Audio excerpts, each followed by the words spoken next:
कब, कैसे और कहां से आए मुंबई? खुद को फिदाइन बताने वाला अबू जरा सी सख्ती से टूट गया और बोला, मैं पाकिस्तान के गुजरांवाला का रहने वाला हूँ। 2.5 महीने पहले समंदर के रास्ते कराची से चलकर हिंदुस्तान आया। एक कारोबारी जहाज ने मुझे गुजरात के एक बंदरगाह पर उतारा। पुलिस का दूसरा सवाल, क्या तुम्हारे साथ हथियार और गोला बारूद भी था?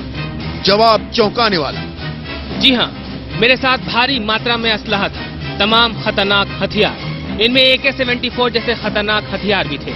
इन हथियारों को मैंने कोस्टल एरिया में ही छिपा कर रख दिया। अबू इस्माइल और उसके साथी कितने हथियार भारत लाए, इसका अंदाजा इसी बात से होता है कि सिर्फ ओबराय होटल में ही सेना को 4 बोरे हथियार मिले। इनमें AK-47 से लेकर AK-74 जैसे सोफिस्टिकेटेड हथियार शामिल हैं। पुलिस का अगला सवाल, हथियारों को छिपाने के बाद तुमने क्या किया? मैं मुंबई निकल आया। यहाँ मैं ताजमहल होटल में ही रुका। नौकरी खोजने के बहाने शहर का चप्पा चप्पा छान मारा। मुझे तब तक इंतजार करना था पाकिस्तान से आने वाले बाकी साथियों का। पाकिस्तान से 20-22 लड़के समंदर के रास्ते ही गुजरात में उतरे। वहां से उन्होंने मेरे छुपाए हथियार उठाए और चल पड़े मुंबई की ओर। अबू की उगली सच्चाई ने एक बार फिर IBN-7 की खबर पर मुहर लगाई। हमने पहले ही आपको बताया था कि आतंकियों ने हथियार और गोला बारूद लाने के लिए समंदर के रास्ते का इस्तेमाल किया।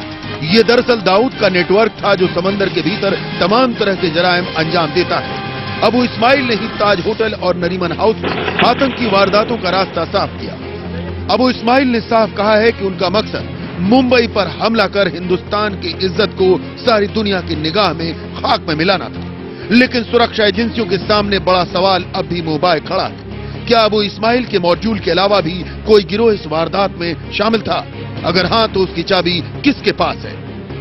मुंबई पर आतंकी हमले की साजिश का ताना बाना काफी पहले बुना गया और इस ताने बाने का सबसे अहम पहलू ज्यादा से ज्यादा आतंकवादियों को समुद्री रास्ते के जरिए मुंबई पहुंचाना और जान माल का नुकसान करना था। प्रबल प्रताप सिंह, मुंबई, IBN-7। 60 घंटे तक देश की वित्तीय राजधानी को अगर ये पूरा का पूरा गिरोह जो है बंधक बनाकर रख सकता है तो आप समझ सकते हैं कि किस हद तक की गई थी प्लानिंग इन ऑपरेशंस की। बहरहाल भारत के जांबाज जवानों ने होटल ताज पर फतेह कर लिया, लेकिन इन सब के बावजूद भारतीय सुरक्षा एजेंसियों की दिक्कतें कम नहीं होंगी, क्योंकि अभी भी कम से कम 2 खूंखार आतंकवादी मुंबई में छुपे हुए हैं। वो कभी भी किसी भी वक्त कुछ भी कर सकते हैं।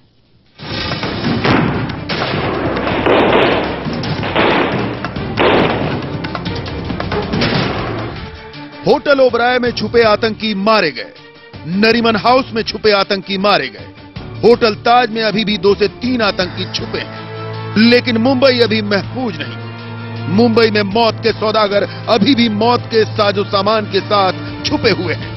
अबू इस्माइल के कबूलनामे के मुताबिक कम से कम 2 आतंकी मुंबई में मौजूद हैं। उनकी उम्र 20 से 25 साल के बीच बताई जा रही है। मुंबई में वो कहां हैं, किसी को नहीं पता।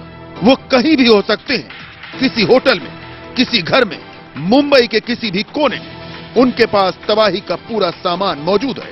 वो कभी भी किसी भी वारदात को अंजाम दे सकते हैं। सुरक्षा एजेंसियां उनकी तलाश में जुटी हुई हैं। सुरक्षा एजेंसियां इस बात की भी तहकीकात कर रही हैं कि मुंबई में इन 2 आतंकियों के अलावा और कितने आतंकी मुंबई और आसपास के इलाके में छुपे हैं। इस बीच एक और चौंकाने वाली जानकारी पुलिस को मिली है। बुधवार की रात विले पार्ले में धमाके के लिए आतंकियों ने MH01 G7792 नंबर की टैक्सी का इस्तेमाल किया था। टैक्सी के परखच्चे उड़ गए, 2 की मौत हुई। जांच एजेंसियों को इस टैक्सी के बारे में चौंकाने वाली जानकारी मिली है। टैक्सी मालिक का पता चल चुका है। धमाके में इस्तेमाल टैक्सी का मालिक मुंबई के डोंगरी इलाके में रहता है। डोंगरी वही इलाका है जो कभी दाऊद इब्राहिम का गढ़ हुआ करता था। टैक्सी मालिक पर शक है कि उसने कार में विस्फोटक प्लांट करके उसे अपने ड्राइवर को सौंप दिया था। अगर ये बात सच है तो एक बार फिर मुंबई को तहस नहस करने के नापाक मंसूबों के तार दाऊद से ही जुड़ते नजर आ रहे हैं। यानी एक बार फिर दाऊद इब्राहिम मुंबई का गुनहगार बना है। इस बार उसने लश्कर के आतंकियों को मुंबई पहुंचाने में मदद की। एक और सुराग दाऊद इब्राहिम की ओर इशारा करता है। मुंबई के विले पार्ले इलाके में जिस टैक्सी में धमाका हुआ उसका मालिक डोंगरी इलाके का रहने वाला है। ये वही डोंगरी इलाका है जो कभी दाऊद इब्राहिम का गढ़ हुआ करता था। जांच एजेंसी को शक है कि हो सकता है कि गाड़ी के मालिक ने पहले अपनी गाड़ी में विस्फोटक प्लांट किए, उसे बाद में अपने ड्राइवर के हवाले कर दिया। दिल्ली से सुमित अवस्थी के साथ निशात शमसी, मुंबई, IBN 7। हालांकि अभी भी जब पाकिस्तान को सवाल पूछा जा रहा है कि दाऊद इब्राहिम के खिलाफ क्या कार्रवाई की जाएगी, तब भी वो सिर्फ झूठे ढाढ़स ही बांध रहा है। उधर मुंबई पर हमले में आतंकवादियों ने सिर्फ AK-47 और MP6 का इस्तेमाल नहीं किया, बल्कि एक और खतरनाक हथियार भी इनके साथ था, जिसका खुलासा भी अबू इस्माइल ने ही किया है।